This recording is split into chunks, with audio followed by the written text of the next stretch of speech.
मेरे प्रिय विद्यार्थियों, प्राचीन भारतीय शिक्षा नीति में जो हम पढ़ रहे थे उसके आगे क्रमशः हम पढ़ेंगे। मैं डॉक्टर सीमा शकुनी, एसवीपी राजकीय महाविद्यालय डूंगरपुर से।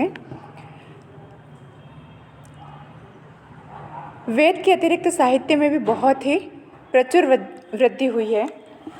शिक्षा का क्रम जो था वो सतत निरंतर अपने वृद्धि में अग्रसर हो रहा था और इस तरह से वैदिक साहित्य के उस काल में मुद्रण कला का विशेष विकास न होने के कारण वैदिक साहित्य का लोप हो जाने का भय सदा बना रहता था।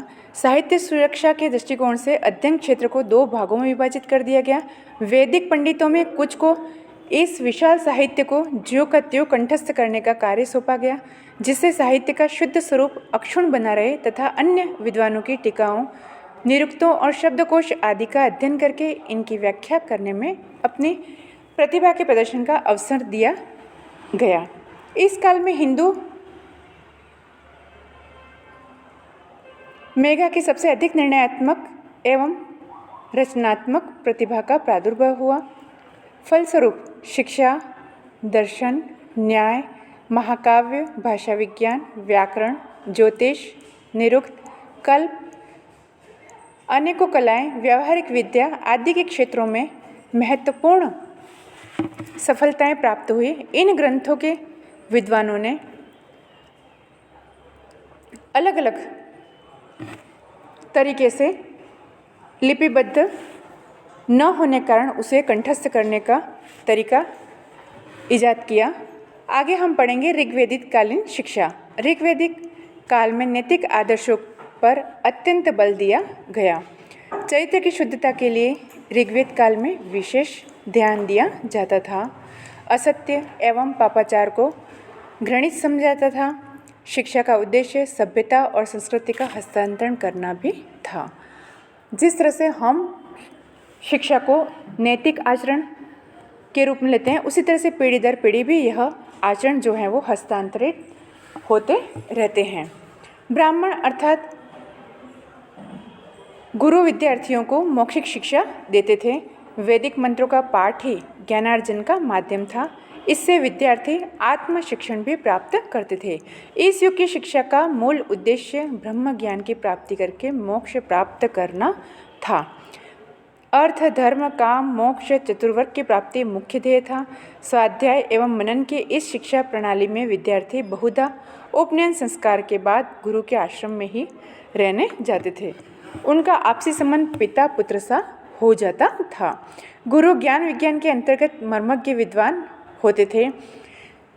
इस तरह उत्तर वैदिक कालीन शिक्षा को हम देखते हैं कि इस काल में विद्यार्थियों के नियमित पठन पाठन के लिए पाठशालाओं की व्यवस्था थी। उपनयन संस्कार के पश्चात आचार्य विद्यार्थी को ब्रह्मचर्य आश्रम में प्रवेश देते थे। इस प्रकार वह द्विज बन जाता था। आश्रम में प्रवेश के बाद विद्यार्थी को मेखला बांधनी होती थी। बड़े बड़े बाल रखने होते थे।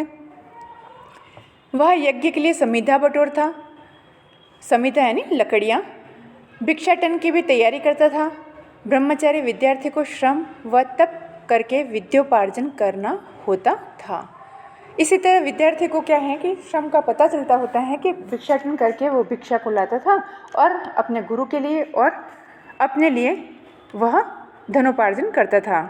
गुरु विद्यार्थी को हर प्रकार से सत्पथ पर लाने का प्रयास करता था, क्योंकि शिष्यों के पापों के लिए गुरु ही उत्तरदायी होता है। शिष्य गुरु को भगवान मानकर उनकी सेवा शुश्रूषा करता हुआ आज्ञा का पालन करता था।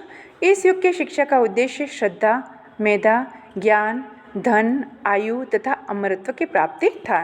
अर्थात शिक्षा का कोई न कोई मूल उद्देश्य था कि उस शिक्षा को हम अपने जीवन में किस प्रकार रूपांतरित कर कर अच्छे मार्ग पर चलें और यह जीवन भी हमें अच्छा सुखद मिले और पारलौकिक जीवन भी हमारा बहुत ही अच्छा हो। उपनिषदों में देव विद्या, ब्रह्म विद्या, भूत विद्या, नक्षत्र विद्या, तर्क विद्या आदि होते थे।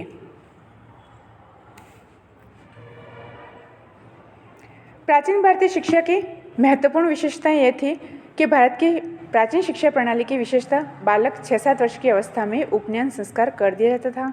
यज्ञोपवीत हो जाने पर बालक 25 वर्ष की आयु तक ब्रह्मचर्य धर्म का पालन करते हुए उच्च शिक्षा ग्रहण करता था। ज्ञानार्जन के माध्यम से आध्यात्मिक ज्ञान प्राप्त कर वह जीवन गृहस्थ जीवन में प्रवेश कर कर्तव्यों का पालन करते हुए मोक्ष प्राप्ति करता था।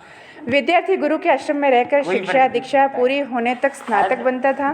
फिर समावर्तन संस्कार होने के बाद अपने गृहस्थ धर्म का पालन करता था।